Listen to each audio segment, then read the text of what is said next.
지금 제가 임신 8개월이라 좀 더 메고 티가 안 났습니까? 정말 이게 임신하면 얼굴도 막 뒤집어지고 이래야 되는데 예민아이가 너무 얼굴이 강성대국이죠. 네. 네. 요즘 이렇게 살아도 되나 불안할 정도로 행복한 삶을 살고 있습니다. 너무 행복하니까 이리 살아도 되나 이런 생각을 하고 있는데요. 한국에 온 지 11년 차 됐습니다. 교회 다닌 지는 11년이 됐는데요. 예수 믿은 지는 6년 차입니다. 요 말은 무슨 말이냐? 5년 동안은 교회를 다니는 척만 하고 예수님이 없었다. 교회 분명 예배 왔는데요. 내 안에 예수님이 없었고 내 안에 돈이 있었어요. 돈. 예수님보다 더 높은 곳에 있어가지고 그 높은 곳에 그 돈을 채워달라고 부를 채워달라고 예수님께 기도하러 왔어요. 예수님을 무당처럼 생각하고. 그러니까 이런 걸 보고 나일론 크리스천 북한 표현으로 나일론 환자라 그러거든요. 깨병 앓는 환자를. 그래서 제가 나는 5년간 나일론 크리스천으로 살았습니다. 영혼을 팔면서 살았다가 지금 반은 예수, 지금 현재까지 보니까 반은 예수 안 믿고 교회만 다녔었고 반은 예수 제대로 믿고 살아보니까 두 삶을 다 살아봤잖아요. 전 북에서도 살고 남에서도 살고 또 남한에 와서 예수 믿어도 봤고 안 믿어도 봤어요. 살아보니까 다시는 되돌아가고 싶지 않다. 다시는 북한으로 가고 싶지도 않고 복음 통일을 위해서 하나님이 보내시면 가야죠. 그렇지만 지금 이 상태에서는 가라면 전 못 갑니다. 다시는 못 간다. 그리고 하나님 안에서 예수 믿는 자로 살지 안 믿는 자라는 때려 죽여도 못 간다. 전 진짜 이런 이야기를 하고 살고 있습니다. 그래서 저의 기도는 하나님 안에서 하나님 말씀 안에서 절대 벗어나지 않게 해달라고 대대손손 아버지 하나님을 붙들고 사는 삶을 성령님이 꼭 인도해 달라는 기도가 나를 향한 예수님의 기도를 멈추지 말아달라고 그렇게 기도하고 있습니다. 그 외에 다른 기도는 안 합니다. 왜? 그 외에 자자부레한 그거 하나님 다 알고 계시기 때문에 제가 필요한 금전의 기도 이런 건 해본 적이 없습니다. 부끄러워서. 네, 이제는 그거 안 합니다. 안 해도 하나님께서 다 하셔요. 내 머리카락 햄까지 아시는 하나님께서 다 해주셔서 저는 그냥 하나님 안에서 말씀 붙잡고 하나님 말씀 안에서 자유케 해달라고 기도를 하고 있습니다. 북한에서 태어나서 지금 올해 제가 40입니다. 저는 85년도에 태어나서 2013년도까지 이제 북한이라는 땅을 경험하면서 북한의 3대 독재자 김일성, 김정일, 김정은을 다 경험을 하고 왔습니다. 그것도 쉽지 않아요. 요즘에 오는 그 Z세대 예민아이들은 김일성이를 역사로 배웠더라고요. 야, 나는 9살 때 김일성이 죽었어요. 저는 김일성이 9살에 죽을 때까지만 해도 태어나서부터 아버지 어머니 이름 기억하기보다 김일성 이름을 먼저 기억했고 생리를 기억했고 타가소에서 죽을 먹고 밥을 먹을 때 인사를 아버지 대원 스님 고맙습니다라는 인사를 안 하면 밥을 안 줬기 때문에 밥 먹기 전에 우리가 식사 기도하듯이 그렇게 세뇌가 골수까지 돼 있던 사람이에요. 그래서 김일성을 태양신, 그래서 북한은 김일성 생리를 태양절이라고 표현을 합니다. 태양이 없으면 죽잖아요, 여러분. 어떻게 농사도 안 되고 낫도 없고. 그래서 저는 김일성이 태양이라고 철저히 믿었는데 9살에 김일성이 죽어버렸잖아요. 근데 죽었으면 다음 날에 태양이 안 뜨는 줄 알았어요. 태양이라니까. 민족의 태양이신 이렇게 이리춘이 아나운서가 맨날 구라를 치거든요. TV 문만 열면 거죠. 그래서 민족의 태양이신 그분이 돌아가셔서 태양이 안 떠서 우리 민족뿐만 아니라 이 80억 인구가 다 죽게 생겼어요. 태양이 2개 아니고 1개잖아요, 여러분. 태양 혹시 2개인 줄 압니까, 여러분? 하나입니다. 그래서 저는요, 김일성이 죽은 게 억울한 게 아니라 이 김일성 태양신이 죽음으로 해서 온 인류가 죽는다는 이 거대한 슬픔을 안고 울었어요. 울다 잠들었는데 어머, 다음날 아침에 태양이 뜨네. 태양이 떠요. 그때 배신감이라는 일을 말할 수가 없었습니다. 더 큰 배신감은 바로 우리 아버님이셨어요. 태양이 뜨니까 9살짜리 애가 누구한테? 아버지한테. 아버지, 태양이 죽었는데 왜 태양이 뜹니까? 그랬더니 우리 아버님이 혁명적인 구라를 펼쳐놓으시더라고요. 우리에게는 또 한 분의 태양이신 김정일 장군님이 계신다. 9살부터 우리 아버지도 구라쟁이, 리춘이 아나손도 구라쟁이, 다 구라쟁이인 줄 알았어요. 어디 태양이 두 개입니까? 9살짜리 애도 아는데. 그래서 북한에서는 충성심이 높은 계급에서 당간부의 딸로 태어난 것 같지만 겉으로만 생기형 충성을 했지 이미 9살 때 이 에미나의 마음 떠났습니다.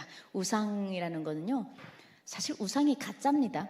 해보다 보면요, 우상 해보면, 우상을 섬기다 보면요, 예수님 섬기는 것처럼 섬길 수가 없습니다. 왜? 진리가 아니기 때문입니다. 그걸 9살에 알았고, 항상 북한에서는 체제 경쟁에서 이겨야 되잖아요. 한국과. 그러니까 인터넷 다 막아놓고 남조선은 헐벗고 굶주린다라고 배워서 저에게 가장 슬픈 단어는 바로 세 글자, 남조선이었어요. 남조선에서 태어난 애들이 너무 불쌍해서 그 아이들에게 편지도 썼어요. 선생님이 어느 날 국어 시간에 편지 쓰라고 남한에 간다고 했는데 혹시 받아봤나요? 윤설미 편지? 선생님 또 구라쳤네요. 예. 그래갖고 제가 편지를 썼어요. 헐벗고 굶주린 남녘동포 어린이들아. 이 얼마나 세뇌된지 알겠죠? 남녘동포 하나를 표현하는데 이렇게 많은 세종대왕님이 만드신 한글이 필요했어요. 헐벗고 굶주린 남녘동포 어린이들아. 보리밥이나 잘 먹고 있니? 보리밥도 없어서 못 먹는 게 남조선 아이들이라 라고 배웠습니다. 조금만 기다려라. 아버지 장군님께서 미국 놈들을 몰아내고 우리 민족이 하나 되는 날 다 같이 외쳐보자. 김일성 장군의 노래를. 혹시 이런 거 받아보신 분? 특이해서 기억할 것 같은. 예, 그 선생님이 저한테 이거 100점도 아깝다고 한 500점 준 것 같아요. 너무 세뇌 잘 받은 에미나이. 그렇게 알던 제가 남한을 진짜로 보는 계기가 중학교에 돼서야 도래하게 됐습니다. 제가 중학교 되던 해에 각 집집마다 이제 CD 녹화기라는 걸 막 사기 시작하더라고요. 왜 그러는가 봤더니 밥은 굶어도 이거 굶으면 안 된대요. 이게 뭐냐 했더니 남조선 드라마 굶으면 안 된다는 거예요. 그런데 저는 핵심 계급이잖아요. 저는 아버지가 간부였었고, 그래서 하지 말라면 저는 안 해야 되는 게 사는 게 편하다. 그러니까 항상 자유를 억압받고 입 조심해야 되고. 여러분, 제가 이렇게 이빨이 강성대국인데 입 조심하고 살라니 북한에서 살만 했겠습니까? 할 말 못하고 그냥 이렇게 하고 살았습니다. 그런데 이 조심조심 그냥 모든 게 자기 의사표현을 할 수가 없어요. 그래서 아무것도 하기 싫어서 아무것도 안 했어요. 그랬는데 한 2,500만 명 중에 2,000만 명이 드라마를 봐버린 거예요. 나머지 500만 명은 저 같은 약간 나름의 그래도 기본 계층에 있는 사람들이 혹시 봤다가 잘못되면 집안이 다 날아가니까 그래서 안 봤던 사람들이었죠. 그때쯤 돼서 김정일은 자기만 드라마 보는 줄 알았는데 조선인민들이 2천만 명이나 봤다는 사실을 늦게 알아버렸어요. 원래 독재자는 잘 몰라요. 지만 잘하는 줄 알아요.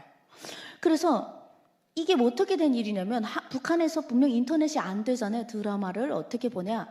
김일성이 죽고 동유럽 그 사회주의 국가들이 다 무너나고 구소련이 무너나고 그리고 중국도 사회주의 체제가 막 무너나서 뭐 새로운 신식 사회주의 뭐 이런 거 해가지고 특색 있는 사회주의 해가지고 체제는 공산주의 체제, 경제는 자본주의 경제 이렇게 해서 온 세상이 다 바뀌었을 때예요. 그러니까 옆에 있는 우방국들이 북한에서 모든 우방국들이 자본주의 경제를 하다 보니까 여러분 자본주의는 함부로 나라 돈을 우방국에 줄 수는 없잖아요. 우리도 다 우리 세금으로 하기 때문에 나라에서 결제를 해야 북한에 도움을 주든 할 수가 있는 것처럼 그 나라들도 이제 자본주의 체제로 넘어가니까 북한을 도와줄 수도 없었고 그 나라들도 지금 죽기 살기로 자본주의 체제를 갈아탄 거예요. 이러다가는 다 무너날 것 같으니까. 누구 돈을 벌 새가 없었어요. 그리고 북한이라는 나라는 계속 자본주의를 고집하고 공산주의를 고집하다 보니까 대북 제재까지 들어가고 핵미사일 만들지 말라는데 만들고 이러다 보니 300만 명이 아사를 했습니다. 200에서 300만 명이면 여러분 북한 인구 최소한 10명 중에 한두 명씩 죽었다는 겁니다. 그럼 정말 봤니? 당연히 제가 봤죠. 길 가다가 영하 3, 40도가 되는 함경도 날씨에 아이들이 이불을 덮지 못하고 자요. 여러분 잘까요 그게? 네, 굶어서 얼어 죽은 애들. 그리고 학교 나가면 아사자가 나왔다고 이름을 체크했어요. 저는 그런 어린 시절을 보냈어요. 그럼에도 불구하고 아버지가 부정부패를 너무 잘하시는 거예요. 저희 아버지가 당간부인데 거의 달인이세요. 한 번도 뽀록나지 않고 부정부패를 얼마나 가열차게 잘하시는지 저는 굶겨 죽이지 않았어요, 아버지가. 그런 삶을 살면서 오다 보니까 북한의 일반 인민들은 절대로 북한 정권을 믿지 않는 시대가 오기 시작했고, 배급을 안 주고 사람이 굶어 죽으니 김일성, 김정일에게 바치던 금, 은 이런 것들을 옛날엔 100% 바쳤다면 지금 한 70% 바치고 30%는 중국에다 넘겨보내기 시작했어요. 그러면 중국에서 밀수 경제라는 게 이루어지면서 국가가 자본주의 경제를 안 하니 사람들이 밀수 경제를 하면서 쌀이 들어오기 시작했어요. 금을 줄 테니까 쌀을 줘라. 당연히 중국은 좋죠. 북한은 좋은 쌀 필요 없어요. 7년, 8년, 10년 묵은 쌀도 쌀이면 돼요. 사람이 굶어 죽었기 때문에. 그러니까 자기 나라에서 처치 곤란에 팔리지 않는 모든 땅에 버려도 누구도 대한민국은 강아지도 집어먹지 않을 그런 것들이 다 북한으로 넘어오면서 감사하게도 아사가 스탑을 하기 시작했습니다. 그때 쌀만 들어온 게 아니라 문이 열리니까 하나님이 그 통로를 통해서 대한민국 드라마를 대량으로 들여보냈습니다. 그래서 대한민국 드라마가 들어오기 시작하는데, 여러분 이제 가스라이팅 이런 걸 받았잖아요. 특히 우리가 예수 믿고 하나님 믿는 사람들이 나 이렇게 하나님 음성 들었어 이런 얘기를 들으면, 음성 못 들어보신 분들은 막 줄이죠. 나도 듣고 싶다, 나도 음성 듣고 싶다, 보고 싶다, 누군가 이렇게 환상으로 예수님 봤다는데 나도 보고 싶다, 이런 마음 안 드세요? 그거 안 들면 그건 가짜예요. 그게 막 줄이거든요. 막 하고 싶거든요. 그런 것처럼 한국이 막 가난하다고 배우긴 했는데 실제적으로 보고 싶은 거죠. 눈으로다가. 그러니까 영상이 막 들어왔는데 북한 사람들이 눈이 희뜩 뒤집혀진 거예요. 북한이 100만이 죽으면 한국은 500만 명 죽는 줄 알았어요. 민족의 태양이 없으니까. 여기는 헐벗고 굶주리고 다 미국 놈들이 너무 다녀서 명동 아파트가 흔들거리거든요. 너무 열병식을 하고 다니고. 그 남한 여자들은, 예쁜 여자들은 밖에 못 나가는 줄 알았어요. 예쁜 여자 나가면 미군들이 여자를 납치해서 강간한 다음에 뺑기치를 해서 알몸으로 밖으로 내보낸대요. 세상에 무슨 조그만 사건이 하나 있으면 그거를 이만큼 뻥튀기를 해갖고 사람들에게 이렇게 하니까 남조선은 사람 못 살 지옥이었습니다. 내가 알고 있는.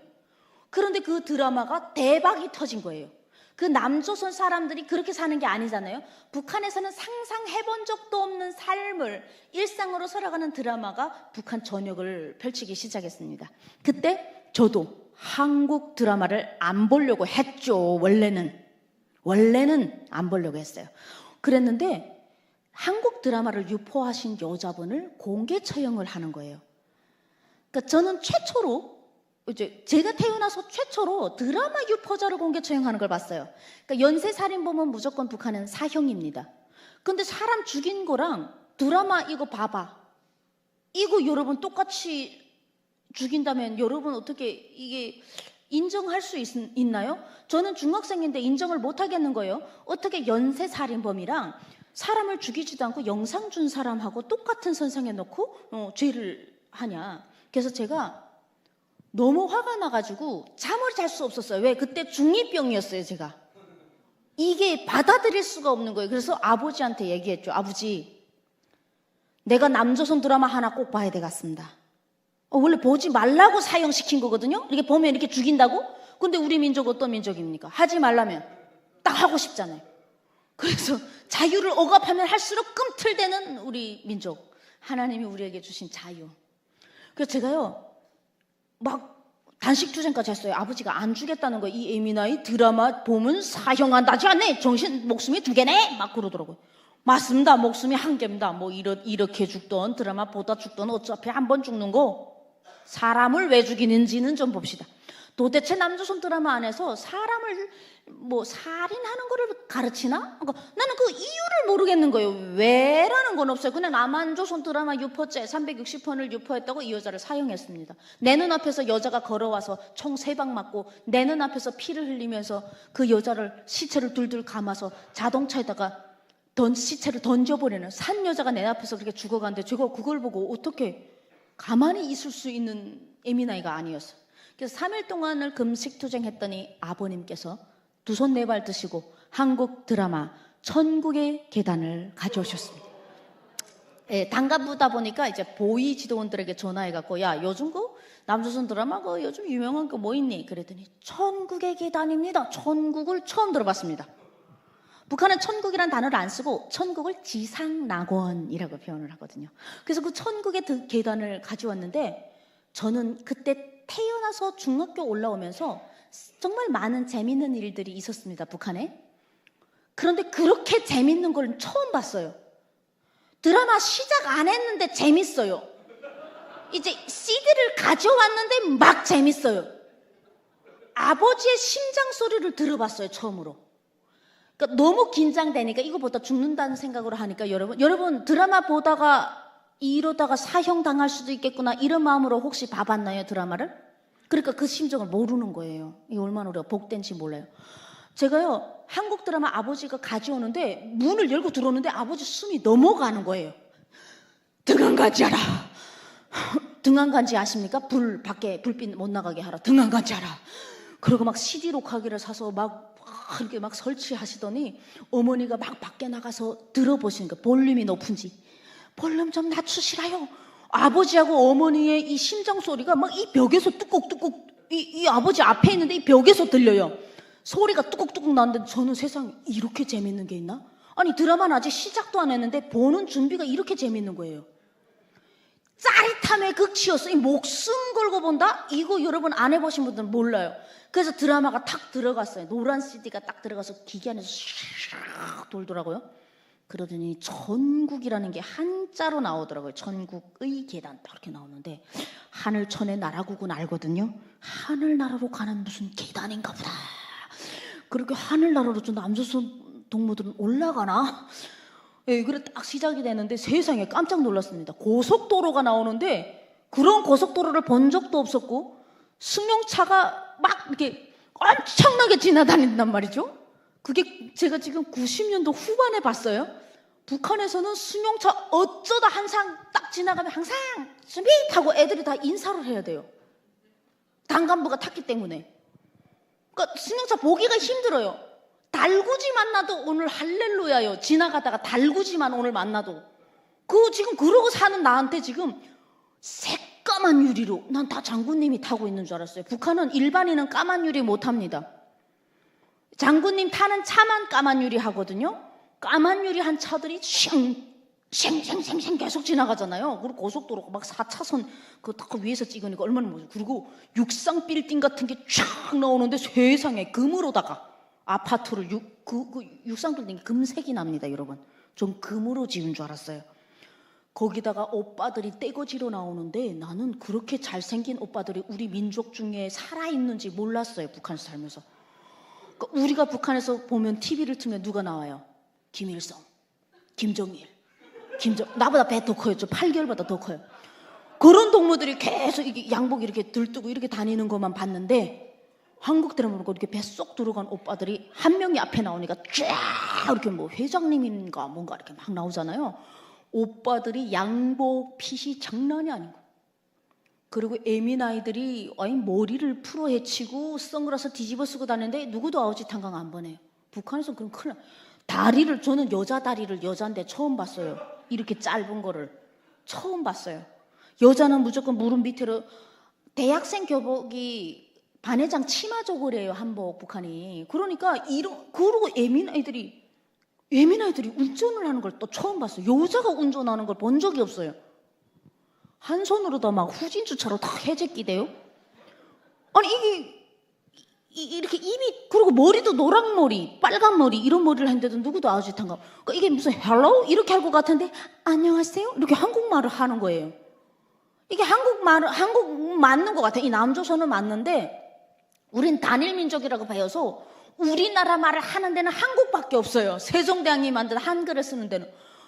아니 막 그러다가 막 드라마에서 갑자기 오빠들이 샤워하는 거는 왜 녹화하는지 모르겠는데 저는 또 태어나서 남자 샤워하는 거를 스크린에서 처음 봤습니다. 아버지만 남자였었거든요. 엄마하고 나는 여자니까 아버지 샤워하는 거 훔쳐볼 수. 근데 샤워도 아니지 목욕하는.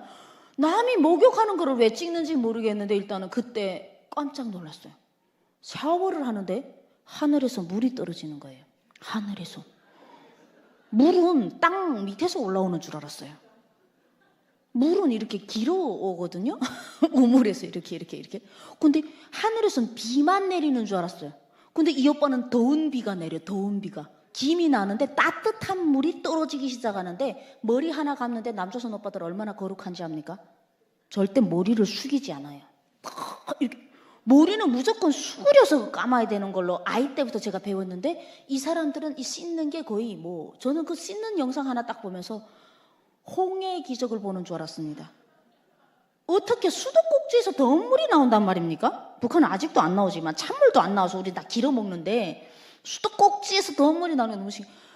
하여튼 처음부터 마지막까지 이렇게 잘 사는데 다 말랐어. 주인공들은. 주인공 살찌면 안 시킨다면서 한국은. 그러니까 이 사람들은 왜 마르지? 이렇게 잘 사는데 보니까 아침에 밥 먹는데 재벌 3세들이 드라마에서 다 등장하잖아요. 한 2, 30가지를 차려놓더라고요, 아침에.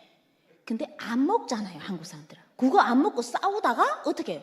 뒤집어 버려요. 그 좋은 음식들을 다. 나는 그게 뭔지도 모르는데 싹 다 뒤집어. 그래서 그때 무릎을 쳤어요. 북한은 먹을 게 없어서 못 먹고 남조선은 싸우느라고 뒤집어 버려서 안 먹는구나.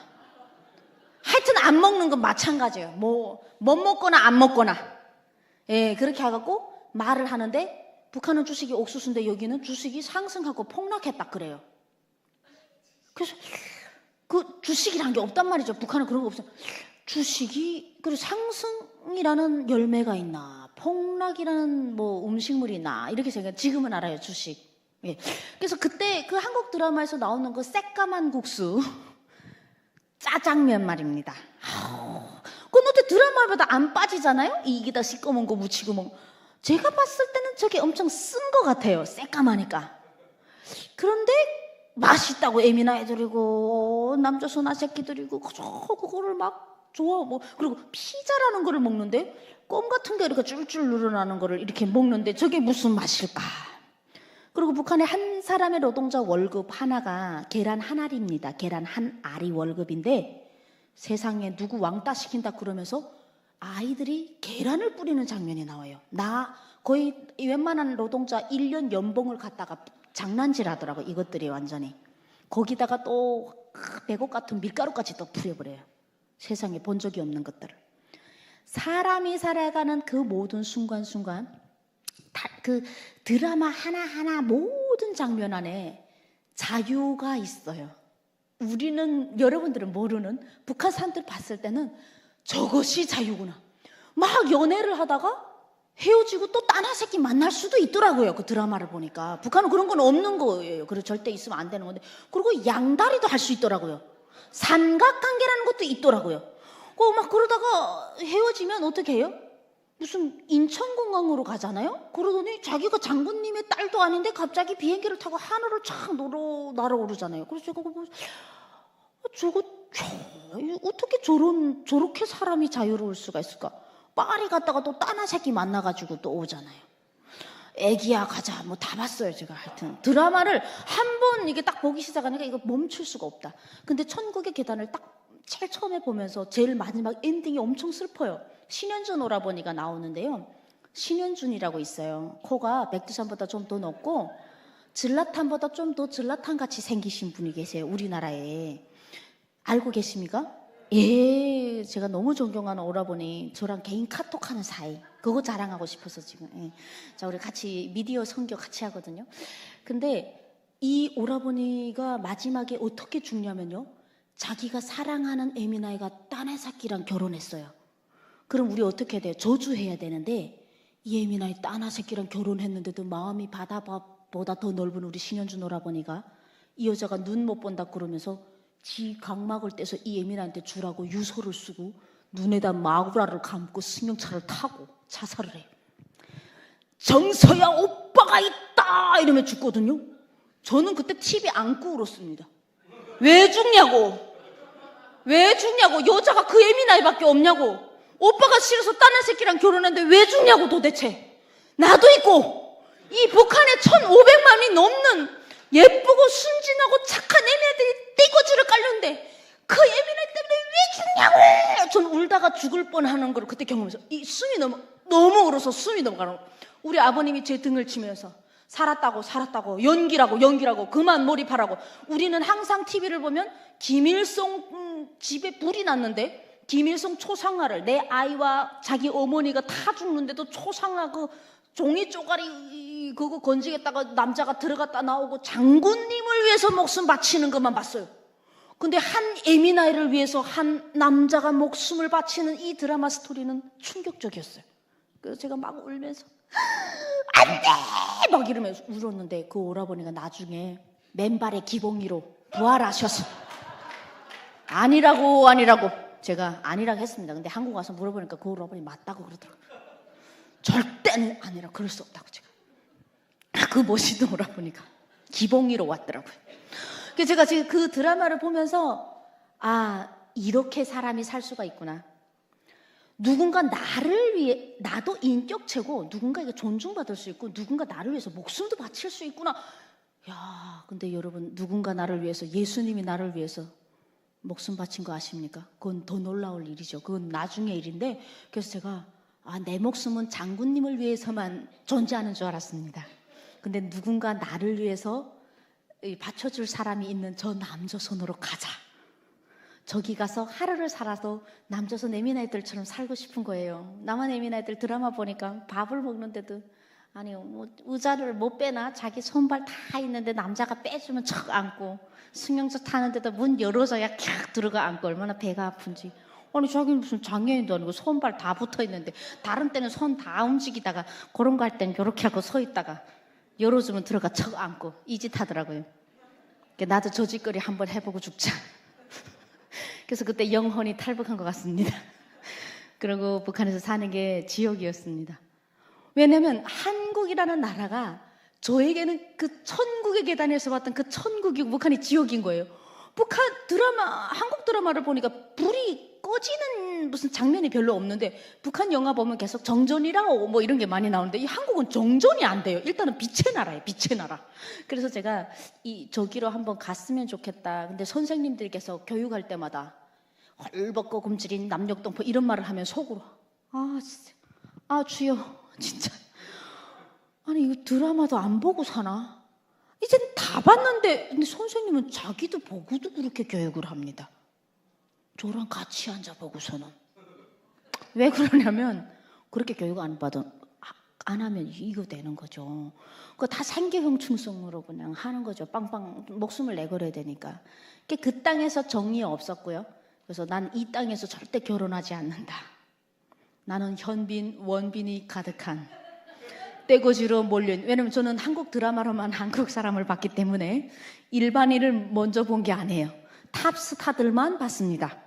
원빈 사랑 얼마면 돼? 있고 돈으로 사고서 얼마면 돼?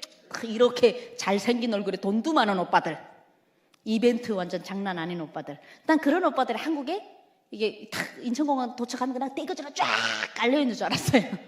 그게 다 한국 사람인 줄 알았어요. 그러니까 이것도 잘못 가스라이팅 된 거죠. 드라마로만 잘못 보다 보니까. 그래서 저는 항상 이제 드라마만 보고 아침에 눈을 뜨면 내 눈앞에 김일성 초상화가 있는 집에서 학교에 나가면 설미동무 이렇게 하는 북한 오빠야들을 보면 난 진짜 막 너무 싫었어요. 남조선에 가야지.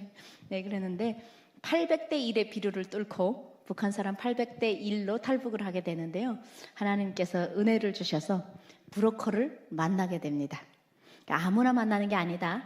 다 봤지만 그 다 본 사람 중에서도 800명 중에 한 명이 선택이 됩니다. 그래서 제가 거기서 그 브로커를 만나서 첫 번째 탈북, 2006년에 첫 탈북을 강행하게 됩니다. 탈북을 해서 두만강을 넘어서 중국에 넘어오면 대사관으로 넘어서 바로 이 원빈, 현빈 오빠들이 있는 데로 오는 줄 알았어요. 남조선으로. 근데 그게 안 된다는 거를 집 나오면 예, 맞습니다. 이런 또 전문 용어도 다 아시네. 교회 오면 이런 것도 배웁니다. 개념 있는 고생이 시작됩니다. 그래서 보니까 중국에서는 직접적으로 한국으로 올 수가 없다. 탈북민이 대한민국에 오려면 중국을 거쳐서 베트남, 라오스, 태국이란 나라를 꼭 가야 됩니다. 태국에 난민수용소가 있습니다. 난민수용소에서 국제재판을 받아야 됩니다. 나는 원래 북한 사람이지만 대한민국 헌법 제3조에 대한민국의 영토는 한반도와 그 부속도서로 한다라는 헌법이 있습니다. 그래서 한반도의 북쪽에서 태어났기 때문에 헌법 3조를 내놓으면 저는 한국 사람인 거예요. 그래서 그날로부터 제가 재판에 딱 들어가면 100% 승소합니다. 대한민국의 헌법이 바뀌면 승소 못합니다. 이 헌법이 대한민국의 영토는 남반부만 한다. 이렇게 되면 탈북민들은 못 들어옵니다. 헌법이 그렇게 돼 있습니다. 근데 지금 현재도 대한민국의 영토는 한반도와 그 부속도로서로 한다. 남북한을 통틀은 한반도이기 때문에 승소 못하는 사람 없습니다. 거기서 승소 딱 하면 그 순간 도장을 딱 찍는 순간 저는 그 전날까지, 그 전 시간까지 북한 사람이었습니다. 똑같은 지문, 북한에도 제 지문이 있죠. 지문은 안 바뀌니까. 근데 국제재판을 통해서 저는 대한민국 국민, 자랑스러운 국민이 되는 겁니다. 그때 태국에서 비행기 타고 대한민국으로 올 수 있다는 사실을 북한에서 드라마에서 안 알려줘서 말입니다. 이런 간증이 북한에 들어가야 이제 북한 동무들이 알 텐데 일단은 그래서 몰랐습니다. 그때는 모르고 그냥 젊은 혈기에 그냥 헷가닥 해가지고 두만강을 넘은 격이 돼버렸어요. 그 사람의 앞날은 뭐 여러분들은 오래 사신 여러분들은 혹시 내일 무슨 일이 있을지 아시나요? 모릅니다. 우리는 피조물이고 우리는 창조주가 아니기 때문에 알 수가 없습니다. 알 수가 없죠. 근데 전 더 어린 나이니까 더 몰랐겠죠. 경험도 없고. 오니까 탈북민에게 주어진 삶은 팔려가는 삶. 중국에는 차일리라는 문화가 있습니다. 차일리가 뭐냐면 남자가 결혼을 할 때 여자에게 돈을 주는 문화인데 여자의 집에다가 돈을 지불하는 겁니다. 그게 여자가 얼마나 공부를 하고 학력이 높고 얼굴이 이쁜가에 따라서 가격이 천차만별인데 엄청나게 많은 돈을 지불해야 돼서 웬만한 돈이 없으면 장가를 갈 수가 없습니다. 우리 대한민국은 그래도 중국 사람들이 부러워하는 게 한국의 결혼 문화더라고요. 한국은 내만 좋아하면 결혼할 수 있죠. 우리끼리 없어도 맹물 놓고라도 우리는 살 수 있는데 중국은 문화 자체가 그래서 여자네 집에 드려야 될 그 차일리 돈, 예물 돈이 한두 푼이 아니에요. 한 중국 사람으로 치면 제가 갔을 때 20만, 한 4천만 원 정도를 줬었으니까 옛날에 2006년도 이때 중국 여자를 얻으려면 한 4천만 원 정도 줘야 괜찮은 여자를 얻었었고 저는 400만 원에 팔려갔어요. 10분의 1 가격으로. 저는 북한의 미나이니까 제 가치가 그 여자보다 떨어지더라고요. 그런 문화가 중국에 있어요. 그러니까 돈이 없는 사람들이 북한 여자를 선호합니다. 돈이 없으니까. 그거 중국어를 모르니까 팔려갔어요. 그럼 모르고 갔는데 가고 보니까 제가 한국 돈 400만 원이라는 돈에 팔려가지고 갔더라고요. 그 집으로. 그 집에 가서 죽으려고도 했었어요. 자살 시도도 했어요. 너무 이제 받아들이기가 힘들었는데 가고 보니까 내 주변에 15명 정도가 되는 탈북민이 먼저 와서 살고 있더라고요. 그런 사람들을 만나서 얘기를 해보니 북한에서 죽지 못해 살아온 사람들, 아버지 엄마 다 땅 묻고 어떤 여성은 애를 낳았는데 영양실조가 엄마가 걸려서 젖이 안 나와서 젖을 물렸는데 나오지 않아서 자기 아이를 젖 물리다가 아가 죽은 거예요. 애를 눈앞에서 젖을 먹이다가 죽여본 엄마의 심정은 어떻겠습니까? 자기 말로는 정신이 나가더라. 제정신이 아니더라. 그리고 온 가족이 죽으려고 이제 쥐약을 먹었는데 혼자 사신 거예요. 엄마가, 아빠가, 누나랑 언니랑 뭐 동생이랑 이렇게 5 식구가 있었는데 너희들을 내놓고는 못 죽겠다.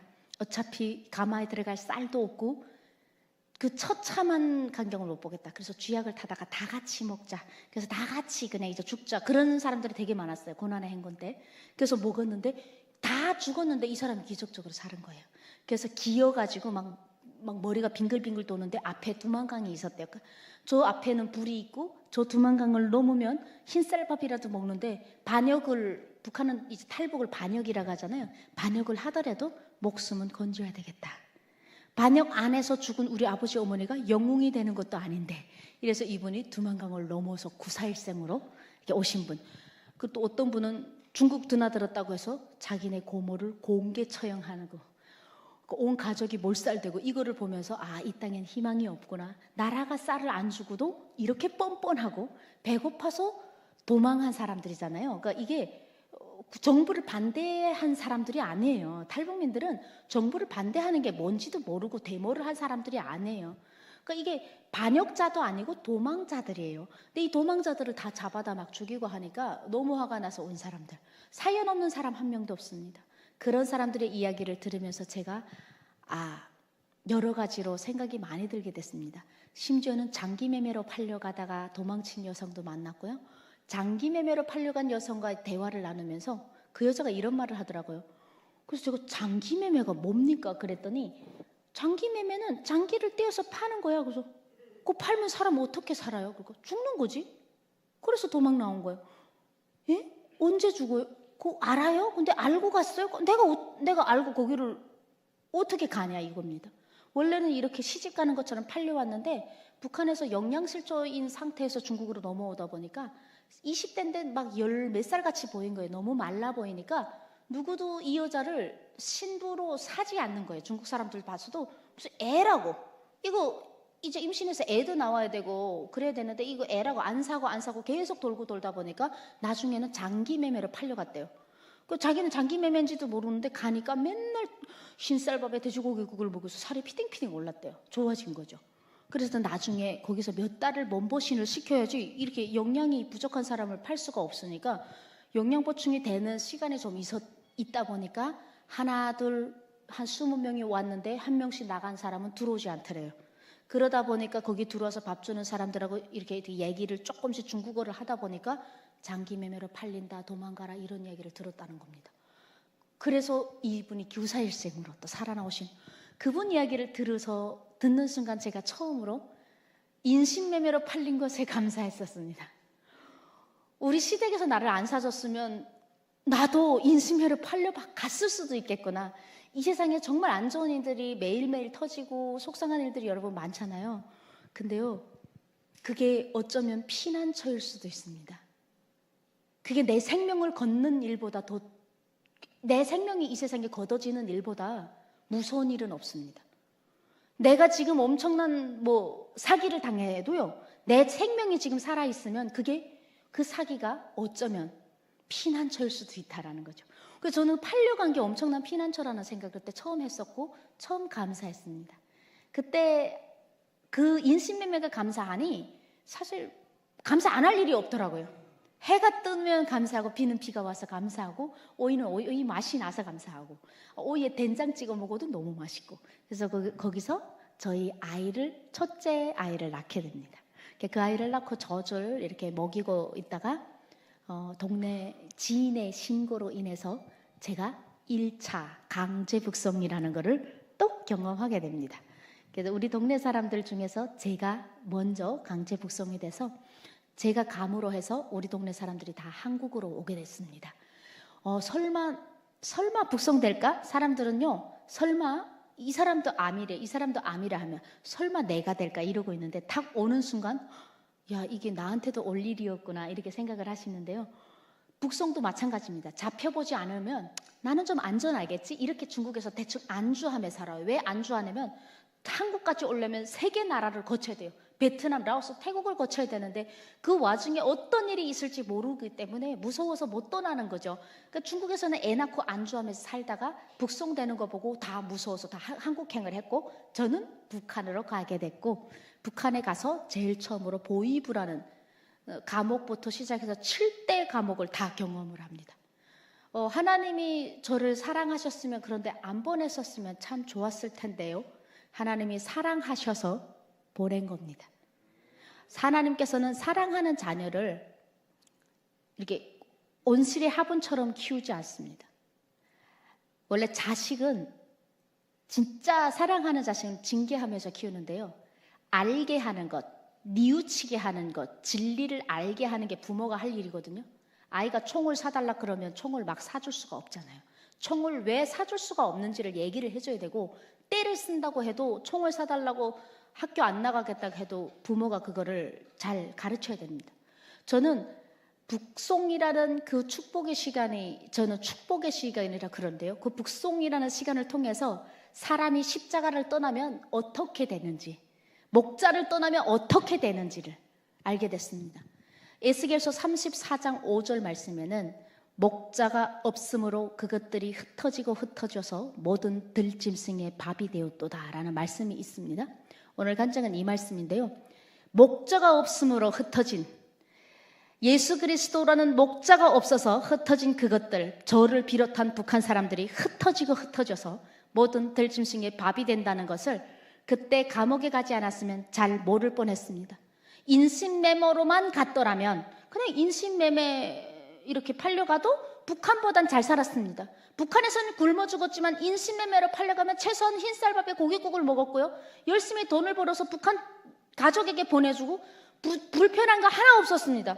북한 남자한테 결혼하는 것보다 훨씬 200배, 300배가 중국인하고 결혼해서 사는 게 훨씬 생명도 부재하고 북한의 가족들도 부재하기 좋았기 때문에 안주하고 살 뻔했습니다. 근데 감옥에 딱 가니까 보이부라는 데서 이 보이부 요원들이 나오는데 제가 이런 표현을 했어요. 저것들은 사람이 아니다. 인간 짐승들이며 승냥이들이다. 나와가지고 그냥 이 어깨에 누런 별을 단 그런 사람들이 조사한다는 명목으로 여성들을 몽둥이로 때리는데요. 때려 죽여요. 때려 죽여.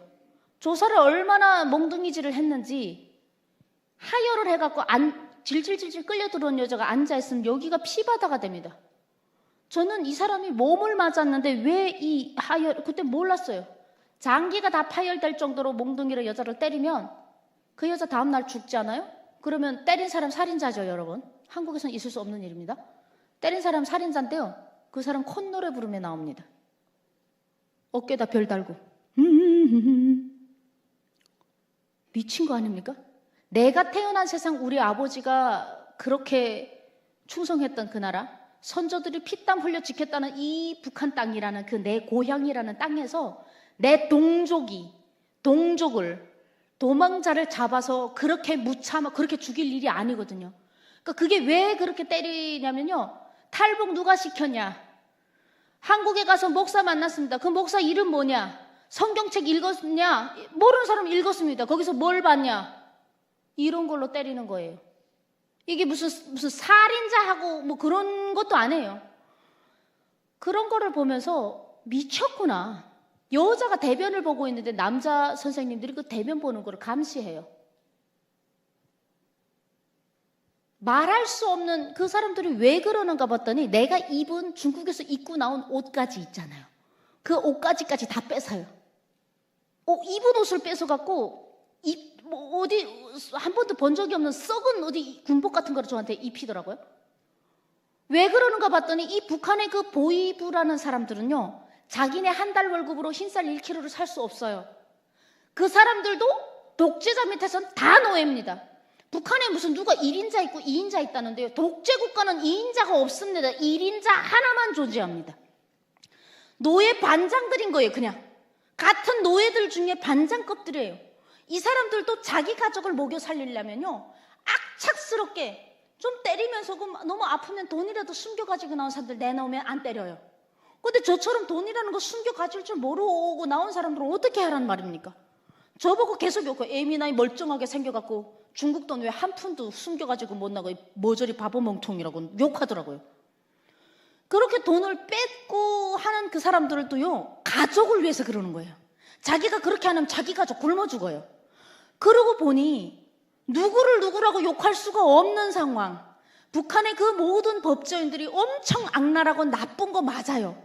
근데 그들이 그렇게 나빠진 것은 바로 우상이 된 독재자 김일성이 눈에 보이는 하나님 믿지 않고 하나님이 눈에 안 보이잖아요. 우리가 대부분 성경책 봐서 하나님 뿔뚝 이렇게 보여야 되는데 안 보이니까 눈에 안 보이는 공산주의자들이 하나님이 먼저고 사람입니다. 하나님이 사람을 창조했습니다. 그런데 공산주의자들은 뭐라 합니까? 사람이 먼저라고 하지 않습니까? 사람이 먼저라고 하는 공산주의자들의 그 주체 사상, 모든 주의는 육체, 우리는 영 안에 있는 하나님을 영적으로 보고 우리는 영생을 원하는 사람들인데 이 육체가 먼저 주체 사상은 내가 모든 것을 결정한답니다. 하나님이 결정하지 않습니다. 그렇기 때문에 이 공산국가들은요.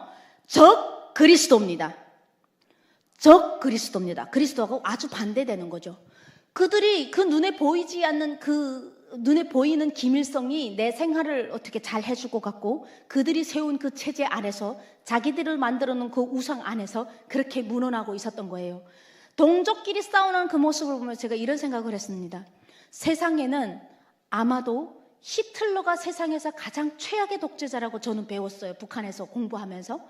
그런데 내가 직접 보이부에서 그 많은 사람들을 경험하면서 제가 느낀 것은 아마도 히틀러는 자기 동족에게는 안 그랬습니다. 자기 동족을 우월화시키기 위해서 유대인을 학살했습니다. 그런데요, 김일성은 자기 세습 독재를 위해서 우상을 하나님께서 왜 가증한 우상이라고 하고 절대 하지 말라고 했는지를 그때 알게 됐습니다. 우상을 하면 그렇게 됩니다. 우상은 계속 세습을 하고 싶게 만들어지기 때문에 자기네 세습 독재를 위해서 자기 동족을 히틀러보다 더 악랄하게 죽이고 살인한다는 겁니다. 그래서 하나님 그런 거 하지 말라고 했어요. 모르니까. 그래서 그 불쌍한 노예 반장들, 그 밑에서 죽기 살기로 죽어야 되는 노예들, 그거를 경험하면서 교도소까지 제가 갔어요. 수많은 과목, 7개 과목을 거쳐서 13번의 공개 재판을 거쳐서 한 전거리에 있는 교도소를 들어갔는데요. 1200명이 수감되어 있는데 생존율이 30%입니다. 8평방 안에 150명을 2층으로 지그재그로 사람을 노예시장 팔듯이 양옆으로 누워서 재우고요. 없어요. 옷도 없어요. 교도소복이 없습니다. 얼마나 가난한지 들어갈 때 입은 옷이 내 교도소복이 됩니다. 팔을 하나 뜯고 이 사람 팔을 뜯어서 붙입니다. 일반적으로 도망갔을 때 정상적인 옷차림이 되면 안 되기 때문에 바지도 한쪽 이 바지하고 저쪽 사람 바지를 뜯어 붙입니다. 그렇게 하고 이불도 없습니다. 베개도 없어요. 휴지도 없어요. 그래서 죽은 고인의 바지를 벗겨요. 사람이 죽어서 나갈 때 바지 벗겨서 가위로 잘라서 그 바지로 휴지를 대용으로 합니다. 면회가 없는 사람은, 저 같은 사람은 밖에서 어머니가 면회를 들어와서 종이를 좀 썼었어요. 종이 한 장이 귀하고요. 세상에 있다면 뭐가 있냐면 이와 빈대가 득실득실합니다. 옷을 털면 이가 떨어집니다. 그래서 이를 1년에 1kg에서 5kg를 잡는다라는 표현을 하고, 얼마나 그게 많은지 빈대가 소나무로 교도소를 짓다 보니까 빈대 소굴입니다. 자다가 툭 치면 한 손에 5마리에서 7마리가 잡혀요. 머리 끝부터 발끝까지 성한대가 하나도 없고 다 뜯겨서 그야말로 지옥. 벌레 굴속. 아침에 일어나면 서로 귀 안에 들어간 빈대 파내 주는 겁니다. 너무 아파. 빈대가 너무 많으니까 귀 안에까지 들어가는 거예요. 사람들이 그냥 하루 3끼 밥 먹을 때 옥수수 30%, 밀 껍데기 70%, 콩 1알 전부예요. 반찬은 365일 없습니다. 그 맹물 같은 국물에 소금도 많이 안 줘요. 소금을 주면 다리에 힘이 생겨서 도망간다고, 도주한다고. 소금이 금입니다. 여러분, 소금이 작은 금이란 소리입니다. 알고 계십니까? 소금이 근데 한국에서는 완전 싸죠? 근데 왜 금값이라고 할까요? 그거 모르겠으면 교도소 가서 일주일 살아보면 압니다. 아, 금보다 소중하다는 걸 압니다. 소금을 선택하겠냐, 금을 선택하겠냐면 100% 소금을 선택합니다. 생존 기로에 섰을 때 가장 쓸모없는 게 금입니다. 진짜입니다. 우리 다 그런 얘기를 했어요. 야, 누워서 그랬어요. 야, 금을 주면 하늘에서 금을 내려달라냐 소금을 달라냐 하면 넌 뭘 소용해? 미쳤냐? 금 해갖고 뭐하니? 소금 달라 해야지. 이게 생존 기로에 서본 사람이 진리를 알게 됩니다. 제가 저번에도 그런 얘기를 했는데요. 우리가 한금 만능이라고 해서 금만 있으면 모든 게 다 되지만 사실 금은 혼자서 할 수 있는 게 아무것도 없습니다. 어디 뭐 들어가야지 섞어서 쓸 수 있는 거지, 금 혼자서는 먹고 살 수도 없고요. 뭐 할 수 있는 게 별로 없어요. 근데 우리는 거기 그 눈에 보이는 번쩍거림에 현혹돼 가지고 인생 영혼을 다 팔고 죽을 때 후회하다가 죽습니다. 죽을 때 후회하는 사람, 예수 안 믿는 사람들은 100% 후회한답니다. 나 뭐 하고 살았나? 이때까지 뭐 했나? 하지만 예수 믿는 사람들은 딱 하늘나라 가서 잠들 때 예수님 만나고 얼굴에 천국을 보여주고 가십니다. 예수 제대로 믿는 분들은 돌아가는 길에 알지 살아있을 때는 척하는 사람들이 많아서 잘 분간이 안 됩니다. 교회 다니면서도 예수 안 믿는 자들이 있다 이 말이죠. 그래서 그 어려운 상황을 그 감옥 안에서 제가 보내면서 생존율 30%에 들어서 살 수 있었던 이유는 중국에서 나온 내 딸 아이, 그 아이 보고 싶어서 살아남았습니다. 그 감옥에서 저에게 희망이 없었어요. 그 아이가 희망이었어요. 그 아이 한번 보겠다는 마음으로 살았는데 제 입에서는 계속 이 저주로운 땅이라는, 이 저주라는 단어가 계속 붙더라고요. 사람이 내 앞에서 타살을 당하고 동사로 죽고 아사로 죽는데 그걸 보고 여기가 복받은 땅이야 이렇게 말하는 정신병자는 없습니다. 그런데 제가 교도소를 거의 다 마칠 시점에 제 절친이 크리스천이었어요. 근데 저는 그 사람이 크리스천인지 몰라요. 북한 감옥은 내가 기독교인입니다 해서 이제 자기 종교 활동을 할 수가 없습니다. 기독교인입니다 하면 죽어야 돼요. 이 사람은. 저 그리스도라고 했잖아요. 근데 이분이 몰래 감춰가지고 왔는데 바로 기독교인, 중국에서 예수 믿다가 북송됐는데 제 절친이었어요. 저보고 설미야 실망하지 마라. 하나님 살아계신다. 하나님 너를 사랑하신다. 하나님 네 기도를 기다리신다. 하나님의 일하는 방법은 그냥 주는 것이 아니라 믿고 부르짖고 구할 때 그분이 그 진심이 전해졌을 때 응답이 있다. 이렇게 얘기하는 거예요. 근데 그럼 여러분 믿는 분들은 아멘 하시겠지만 안 믿는 분들은 무슨 소리요? 이렇거든요. 이게 무슨 소리인지 모르겠거든요. 저는 하나님이 나를 사랑하신다는 소리에 빡쳤습니다. 사랑이 어디 있어? 하나님이 나를 어떻게 사랑해? 사랑하면 그냥 남조선에서 태어나게 했어야지. 내가 살인을 했어? 날 왜 인신매매 보낼 때까지 하나님 아무 일도 안 했어? 그리고 내 교도소 와서 이렇게 개고생하며 사는데 하나님 왜 아무 일도 안 했어? 재밌었어? 그게 사랑이야? 사랑은 좋은 거 주는 거지. 그분이 뭐라는 줄 압니까? 사랑은 좋은 거 주는 거 맞는데 사랑은 진리를 주는 거다. 진리를 주는 거다. 좋은 명품이 사랑이 아니라 진짜 사랑하는 마음이 사랑이거든요. 진리를 준다. 그 진리가 뭐냐면 나를 떠나면, 목자를 떠나면 들짐승의 먹이가 될 것이라는 겁니다. 거기서 살아난 저를 오늘 이 자리에 보내신 하나님의 의중은 무엇일까요? 지금 대한민국에서 살고 있는, 지금은 북한보다 천국 같은 이 세상에서 살고 있는 여러분들도 그냥 타고나서 잘나서가 아니에요. 여러분들도 삐끗하면 지옥 갑니다. 지옥 갑니다. 하나님께서 삐끗하면, 목자를 떠나면, 내가 아무리 교회를 다니고 아무리 성경을 읽어도요, 내가 그 말씀대로 삶을 살아내지 못하면 못 갑니다.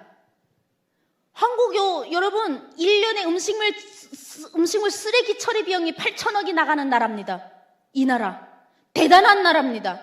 대한민국에서 굶어 죽는 건 있을 수 없는 일입니다. 음식물 쓰레기통 뒤져보세요. 누가 신밥을 버립니까? 마른 밥을 버리죠. 대한민국은 말하는 쿠쿠밥솥이 항상 밥을 따뜻하게 해주기 때문에 쉬는 시스템이 아닙니다. 제가 첫날에 와서 대한민국의 음식물 쓰레기통을 뒤집어서 펑펑 울었습니다. 하나님, 이 음식물만 북한에 좀 가게 해주세요. 이 쓰레기만 좀 가게 해주세요. 그 사람들이 굶어 죽지 않고 배고프지 않아서 중국 땅에 팔려가지 않게 하나님, 이것만 좀 어떻게 못 해주십니까? 저 사람들 굶어 죽는 거 하나님 알고 있지 않습니까? 그런데 여러분, 한국에서 40분에 한 명씩 자살합니다. 지금 40분도 아니고 35분으로 줄었더라고요. OECD 국가 중에서 11년째 자살률 1위를 갱신하고 있습니다. 사람은 밥이 없어서 굶어 죽는 게 아니라 말씀이 없어서 죽습니다.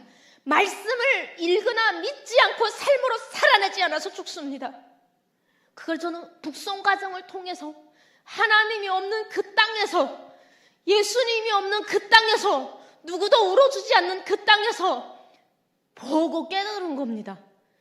그 고생을 다 하고 하나님 사랑한다는 말이 너무 화가 나가지고, 하지만 하나님께서는 그 과정을 통해서 나중에 제가 성경을 읽었을 때, 아멘, 구약 성경을 읽었을 때 하나님께서 어떻게, 여러분 우리 열왕기하 말씀 6장에 보면요, 북이스라엘의 수도 사마리아 성이 아람 군대에게 포위가 됐을 때, 공격됐을 때 이야기가 나오죠. 거기서 어떻게 합니까? 아이를 잡아먹지 않습니까? 사람이 너무 배가 고프면요, 자기 아이를 한 여자가 우리 돌아가면서 잡아먹자. 그래서 자기 아이를 먼저 내놔서 다 잡아먹었는데, 다음 날에 이 여자 아이를 잡아먹기로 했는데 이 여자가 자기 아이를 안 내놓고 다 배가 조금 부르니까 이 성이 돌아온 겁니다. 이 배고픈 고통이 자기 자식 잡아먹을 만큼 이 성을 잃어야 되는 고통입니다. 근데 한국에서 이 고통이 다 분명 없이 음식물 쓰레기 처리 비용이 8천억이 되는데도 사람이 죽는다? 그것은 문제가 있는 겁니다. 삶 안에서 우리가 들여다봐야 됩니다. 여기서 무엇이 잘못된지를 봐야 되는 겁니다. 북한 사람들 진짜 사람 잡아먹는 인육 사건도 엄청 많았습니다. 300만 굶어 죽을 때 정말 많았습니다. 내 아이가 오늘 죽었는데 저녁에 아이의 시체를 파내와서 먹었습니다. 그걸 보면서 제가 어떻게 하나님 사랑하냐. 하지만 저는 지금 하나님께서 저를 북한에 보내신다면 말할 수 있습니다. 복음 통일을 하라고 제가 간증시킨다면 여러분 이렇게 하셨죠? 여기에 이 말씀이 있습니다. 여기에서 수천 년 전에 이스라엘이 했던 하나님을 버리고 우상을 세웠던 그 역대 왕들을 통해서 하나님이 어떻게 그들을 하셨는지 이게 다 나옵니다, 여러분. 그럼 북한 사람들은 아멘 합니다. 왜? 여러분들은 못 겪어서 아멘하기 어렵겠지만 북한 사람들은 다 그걸 겪었어요. 인육사건 겪었고요. 에스겔이 하나님께서 에스겔에게 이제 호밀빵을 인분으로 구워 먹으라고 그래요. 그러니까 에스겔은 나는 그렇게 부정한 거 못 먹습니다 라고 하니 그러면 짐승똥으로 다 구워 먹어라. 제가 그 말씀을 하는데 제가 막 울면서 그 말씀을 읽는데 울면서 하나님 에스겔이 배불렀군요. 저는요 감옥 있을 때 내 앞으로 지나가는 소가 똥을 싸는데 거기서 호박씨가 소화되지 않고 떨어지면 그 수백 명이 몸싸움을 하면서 너무 배고프니까 거기 그 배고파서 팔려간 북한 여성들이 감옥 안에서 살겠다고 그 안에 호박씨를 서로 그 소똥의 소가 그거를 닦지도 않고 입에다 넣고 먹었었다고 하나님. 배고픈 게 얼마나 저주롭고 얼마나 수치스러운지 하나님 저는 압니다. 그래서 그것이 진리라는 거예요. 예수 떠나면 그렇게 살 수밖에 없어요. 난 예수 없이도 잘 살았는데 아니요. 행복하십니까? 행복하세요? 여러분 예수 없이도 잘 살은 것 같죠? 왠지 잘 살은 것 같죠? 아니요. 뒤져보십시오. 지옥에서 사실 겁니다. 나만 체면을 걸고 아니라고 괜찮은 척 행복한 척 하면서 삽니다. 그 척이 암이 되고 스트레스가 돼서 암이 돼서 우리의 생명을 앗아가죠. 끝끝내 지옥으로 데리고 갑니다. 그래서 저는 그 언니 말을 100% 무시한 채 사실 탈북을 했습니다. 다시 2차 탈북을 했는데 2시간 만에 제가 북송이 되다 보니까 중국 경찰에 2시간 만에 저희 딸 아이 6살 아이와 통화를 하다가 그냥 잡혔습니다.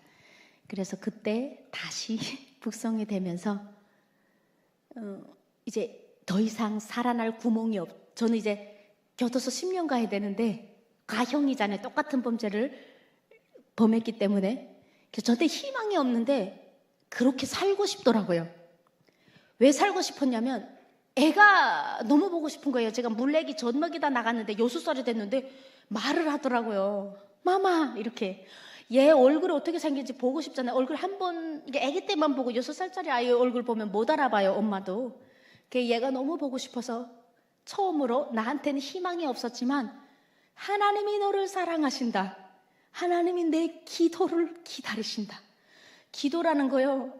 기도를 우리 많이 하라고 말씀 많이 교회에서 듣죠. 그 기도가요. 그냥 입술로 이렇게 하는 거 아니고요.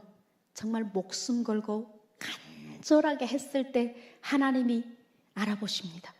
근데 그때 당시는 간절 안 할 수가 없잖아요. 제 몸무게 35kg고 이제 교도소 들어가면 죽잖아요. 그러니까 간절할 수밖에 없어서 하나님께 생애 첫 기도를 했습니다. 하나님, 목숨 살려달라는 기도는 안 하겠습니다. 내가 낳은 딸 아이 한 번만 보고 죽게 해주세요, 하나님. 산속의 짐승들도 다람쥐도 암컷이 새끼 나면 젖을 먹이는데 왜 이 조선 땅에서 태어난 여성들은 애를 안고 젖을 먹이는 게 기적이어야 합니까? 이거 원래 당연한 거 아닙니까? 여러분 세상에 숨 쉬는 것부터 당연한 거 한 개도 없습니다. 지금 내 아이가 좋은 대학을 가고 내 아이가 뭐 다른 사람하고 비교하지 마세요. 내 남편 다른 사람하고 비교하지 마세요. 내 와이프 누구랑 비교하지 마세요. 지금 내가 누리고 있는 이 모든 거는 기적이고 은혜입니다. 그 아이가 너무 보고 싶어서 제가 하나님 우는데 감옥에서 수없이 죽어나간 여성들이 떠오르는 거예요. 죽을 때 애 이름 부르면서 목숨을 마감을 합니다. 엄마들은 너무 애가 보고 싶으니까 아무개야 사랑한다. 내가 어떻게 죽었는지도 어디 가서 그 아이가 앞으로 시체도 못 찾아요. 그냥 감옥에서 이렇게 여러 명을 태워버리면 동네 개가 그 사람 팔 물고 다녀요. 다리 물고 다니고 죽은 시체를. 그 여자들이 생각나서 내가 하나님 울면서 하나님 뭘 잘못했는지 얘기해 주세요. 조선사 여성들이 뭘 잘못했는지 얘기를 하면 해결할 거 아니에요, 여러분. 근데 뭐 잘못했는지 몰랐어요, 그때는. 북한이 뭐 잘못했습니까? 140년 전에 이 땅에 기독교가 들어올 때 북한에서부터 들어옵니다. 동방의 예루살렘이 냈던 저 북한, 1907년에 평양 부흥을 일으켰던 저 북한 땅에서 뭘 잘못했을까요? 그 북한 땅은 예수를 믿었어요. 예수를 믿는 것이 진짜 동방의 예루살렘이라고 할 만큼 이 땅을 들어서 중국을 지나서 이스라엘까지 갈 민족이라고 선교사들이 피를 뿌렸어요, 이 땅에 와서. 그런데 그 동방의 예루살렘인 그 북한 땅에서 김일성도 기독교인이었고, 김일성의 엄마도 강반석 권사였고, 아버지도 기독교인이었던 그들이, 아이 때부터 모태신앙으로 있던 그들이 뭘 만들었습니까? 하나님 십자가 부시고 42,000개 김일성의 우상을 세워놨습니다, 여러분. 그 우상을 하나님이 그렇게 세우지 말라고 성경에 수백 번을 그 가증한 우상을 하지 말라고 그렇게 말했는데, 그걸 다 무시해버린 그 죄로 누가 우리 할머니 세대에, 우리 할아버지 세대에 그 우상을 세웠고, 그 다음 세대인 저희들이 팔려갔습니다. 오늘날 대한민국이 지금 6만 개의 크고 작은 교회가 있지만, 이 교회들도 하나님 말씀 앞에 바로 서지 못하면 북한을 통해 보십시오.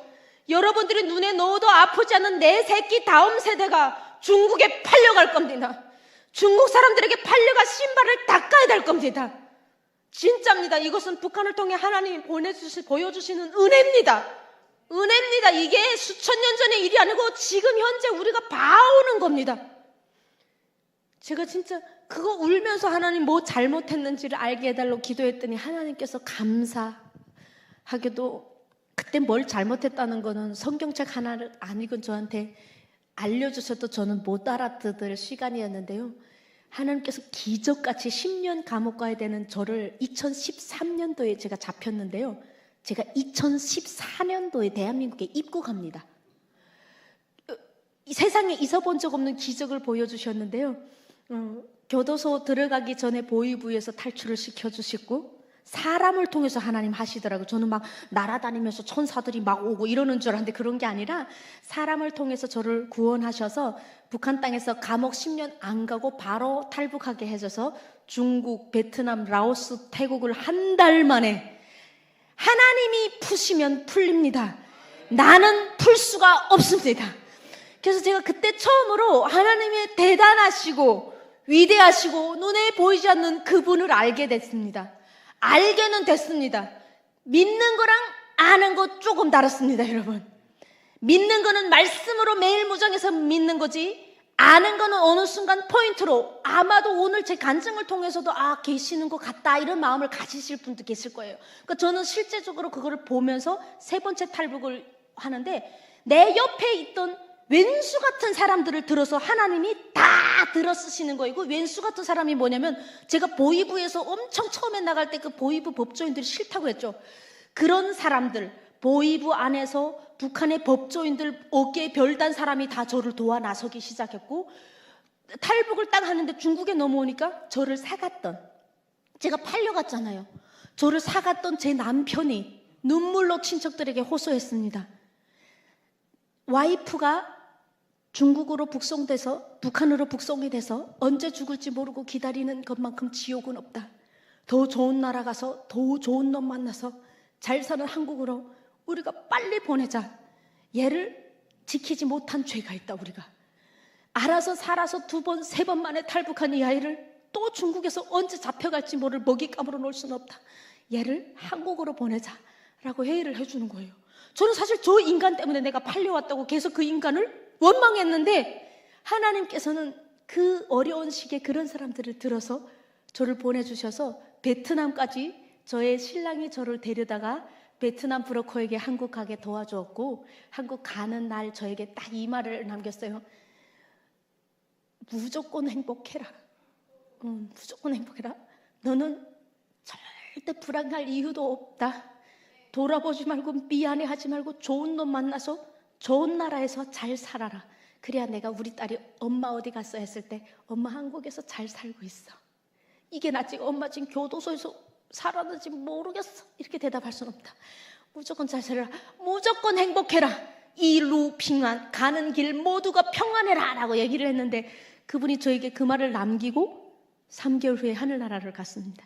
제가 한국에 왔을 때 뇌수막염으로 그분은 돌아갔고 제가 하나원에서 나오니까 이 세상에 없는 사람이었습니다.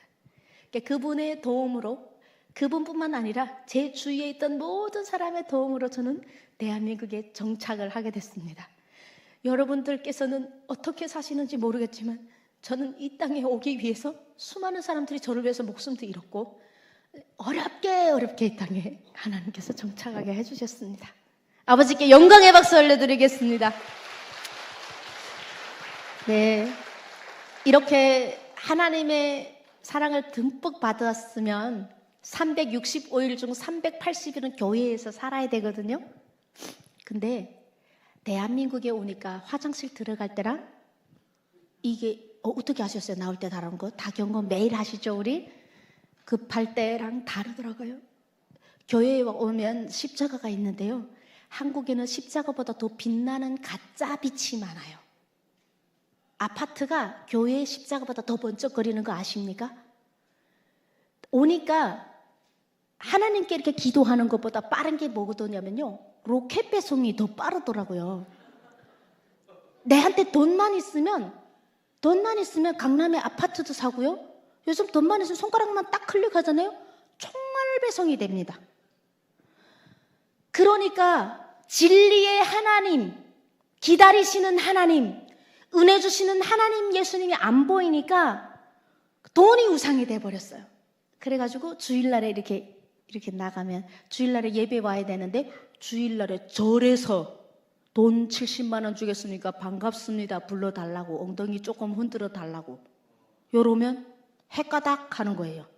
예수가 없었기 때문에, 예수보다 돈이 먼저였기 때문에 갑니다.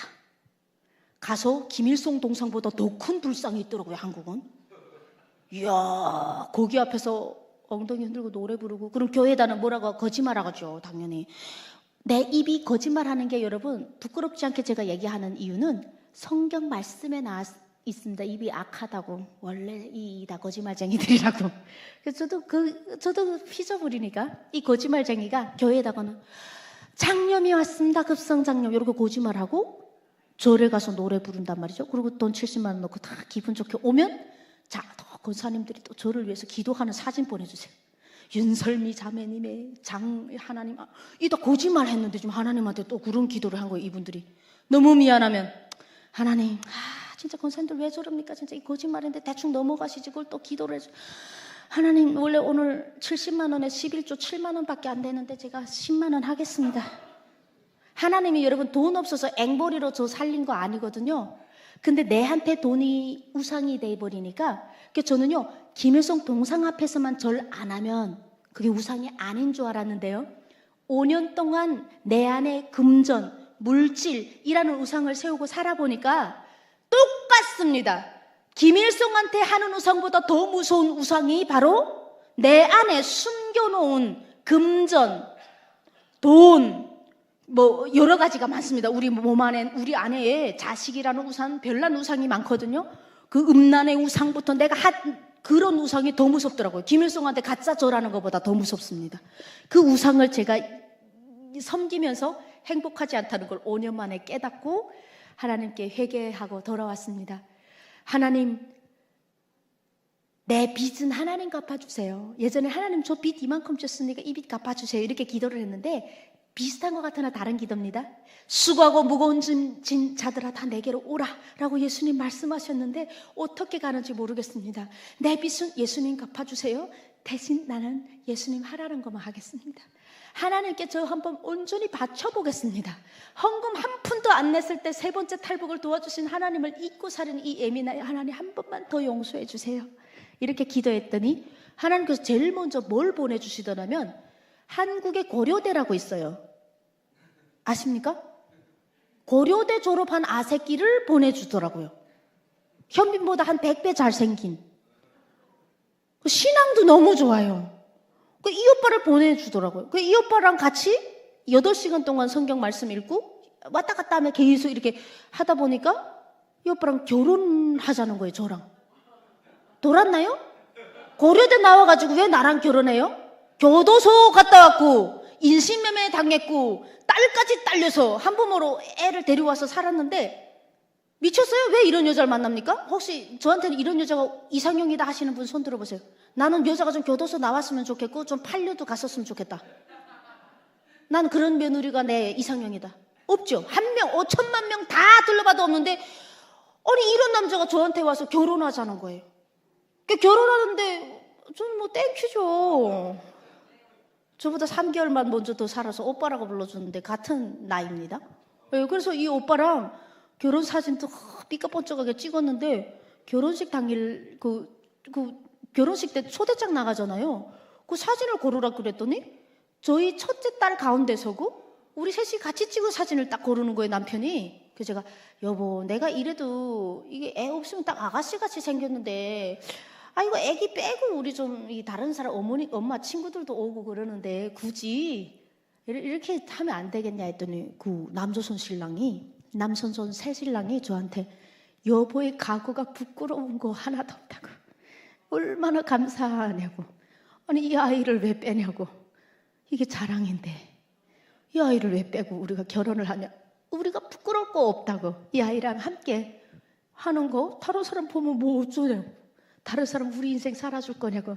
당신의 모든 과거와 모든 상처를 내가 다 사랑한다고. 그래서 크리스천 아새끼 만나야 됩니다. 여자는 꼭. 예수님 사랑하고 똑 닮았죠? 상처 있어서 온 거라고. 네가 죄인이 아니면 안 왔다고. 의로웠으면 예수님 왔습니까? 죄인 구하러 왔죠. 그래서 더럽고 추악하고 밖에 내놔도 어디 가서 자랑할 것 없는 저한테 잘나고 멋진 신랑이 와주셔서 제일 감사한 것은 그겁니다.